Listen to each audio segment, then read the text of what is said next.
So when you're thinking about your character, you got to consider the relationships that they have. When I started out with May, and you started thinking about the relationship, that's when it connected to Max. That's when Max came into the picture. And Max brought in Maxwell and Tamaris. So this character here represents my character Tamaris, which is Maxwell's uncle slash, I don't know, maybe father. We don't know. Um and the energy that he gives is very different than his brother, almost the opposite of his brother. So for him, he sees a child who's being neglected, and that's his own blood, whether it's his son or his nephew. Even he is unsure, and he's unsure because of how it happened to him. So that's like that goes into his background story. How he possibly could have become Max's father is even he's not even aware of it. So that we'll talk about that later, but that is another aspect of building these characters. You just you kind of you allow yourself to go what do you say, go down the hole, go down the web, whatever, go into the twilight zone. I don't know. You allow yourself though to really get deep into these characters and you will have an amazing story because they will write the story for you. So with Tamaris coming into the scene, he's there. You actually meet Tamaris before you meet Maxwell because he's calling his nephew early in the morning before he heads out to school. Hey, Neff, how you doing? Are you okay? What's going on? And the first scene that they have together, Maxwell was having a little bit of a tiff with an ex girlfriend named Tasia, and he answers his phone thinking it's her, so he answers the phone kind of rudely. And the first thing his uncle says is, "What did I tell you about about how to treat women?" Like his uncle is very strict, very harsh on him about his character and how he treats women, how he carries himself, how he behaves. He makes him come and work out at the mansion because he's living at the mansion. Max is living with his mother at her house, right? Um, he is the one that's actually stepping up and on the weekends taking Max to, do things that his father should have done with him. So the crazy part is whether he is Max's father or not, Max still had that male representative of a father in his life. He made sure of that because at the end of the day, whether it's his son or his nephew, it's still his blood, and he's going to make sure that his blood is taken care of. That's the type of person that he is. And the crazy part is this is not like for me, I don't have anyone that I could think of in my life that represents this person. Like I know a lot of people think that we writers that we draw from people around us. It's not always true. That's not always true.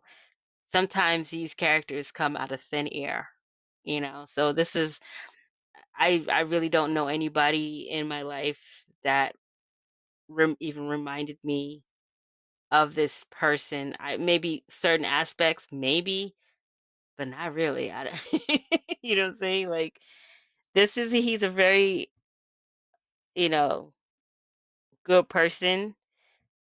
He may have similarities to people I know, but the person who he is, yeah, it's pretty cool. He's one of my favorite characters also.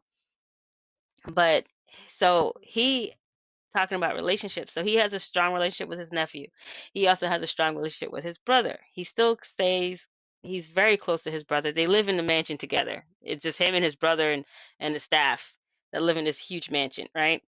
And he's frustrated with his brother. He's the one that goes and tells his brother, like, look, you need to stop feeling sorry for yourself. I'm sick of this. Like, your son is growing up and he needs you. And as his brother's like, oh, well, I don't even know if he's my son. And they go back and forth on that. But he's like, he basically tells him it doesn't freaking matter. He calls you dad. You need to start acting like his father.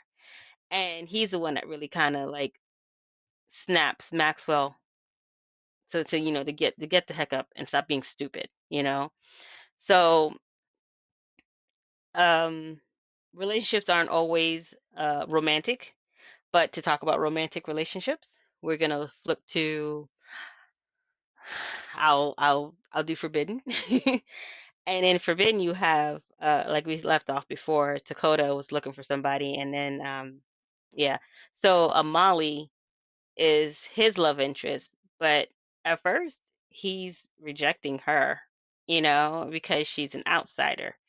And even though he rescues her and he brings her into his tribe and everything, he's just kind of like, okay, for whatever reason I don't understand, I just want to know that she's okay. And then, but I want to be with somebody from my tribe, you know. Um, but his relationship with her doesn't start out kind of great, and it's not enemies, it's not friends or enemies to friendship, it's none of that crap. He did something good for her. Okay, she's taken care of, but he can't help this. He is attracted to her and he doesn't know why. He doesn't understand why, but because of her, I don't want to give away too much, but basically there's the romantic relationships. Now, here's the thing with creating your characters, you're going to start to see a pattern. Um, I've noticed that my male characters and my female characters, you have what I call the fingerprint.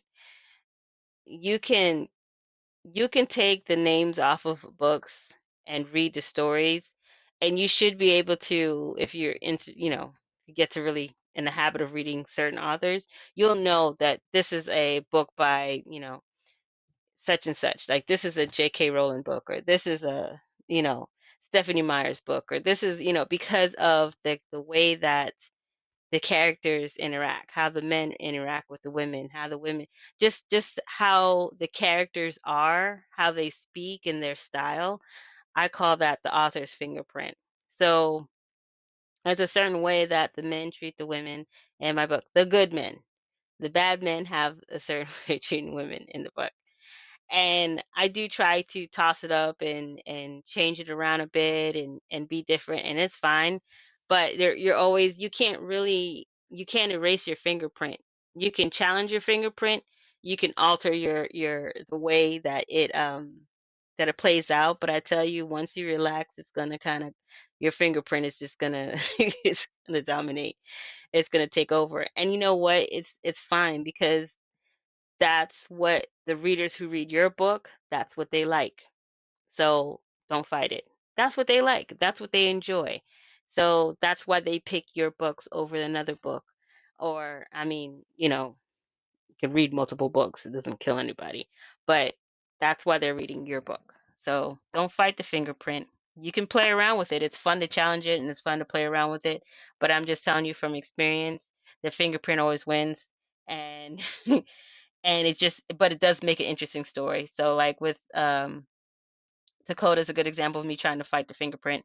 I try to, instead of him being like the first time he laid eyes on her, like he knew that this is the one. No. He laid eyes on her. He thought she was beautiful and gorgeous, but he rejected her. He's like, yeah, okay, she's beautiful, but I want somebody from my tribe. I don't want to be with an outsider. And he was adamant about that. So that was me fighting my fingerprint. That was different. But eventually, of course, they end up together, and yeah, the fingerprint won. So it's something to look into.